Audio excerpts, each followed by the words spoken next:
Ang susunod na programa ay rated PG. Ito ay nangangailangan ng patnubay at gabay ng magulang.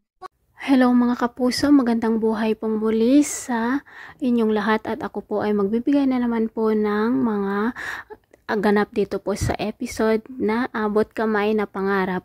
Dahil nga po sa ayaw ni Joey na mapahamak si Doc Lindon, kung kaya't sinabi nga po niya kay Doc Carlos na mayroong shotgun na magaganap, kung kaya't nang hindi papasukin ng mga pulis si Doc Carlos sa loob ng gymnasium, gumawa siya ng paraan nang sa ganun nga po ay mailigtas nga niya itong si Doc Lindon.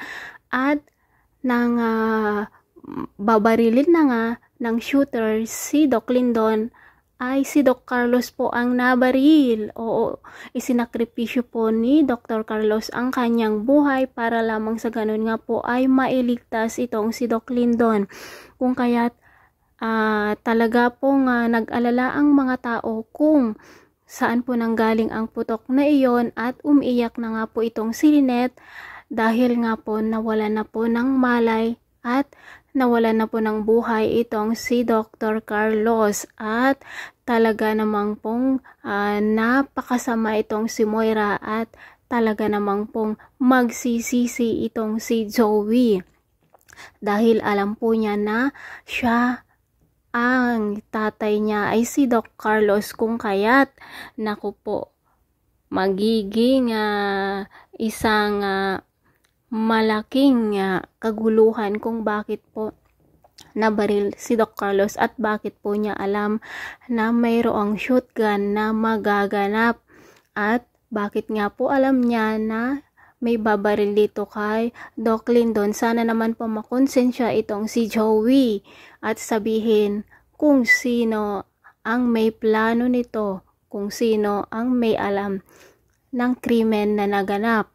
At iyak na rin po itong si Annalyn dahil nga po sa nangyaring pamamaril dito kay Dr. Carlos, at magiging hero po siya dahil nga po iniligtas niya itong si Doc Lindon, at gagawa naman po ng paraan si Doc Lindon para imbestagahan po kung ano talaga ang nangyaring iyon, kung bakit may shotgun na naganap. Pero syempre iisipin ng mga tao na si Mayor nga ang target ng killer, at dito na naman po malilinis ang pangalan nitong si Moira. O di ba mga kapuso, naku, paikot-ikot na lang.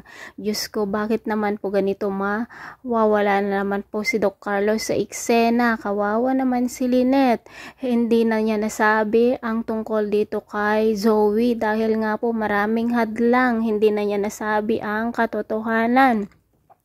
Pero syempre hindi nagtagumpay ang pulis na iyon. Syempre babalikan niya itong si Doc Lindon. Sana naman po masabi nila ang katotohanan bago mawala ulit si Doc Lindon, di ba mga kapuso? Ay naku, pumapangit na naman po ang story, pero manood lang po tayo at abangan po natin kung ano ang gagawin ni Zoe dahil nga ama na naman niya ang nawala at alam niya kung ano ang kasama ang ginagawa ng kanyang ina. Sana naman huwag niyang itolerate, diba? Thanks for watching. Bye-bye.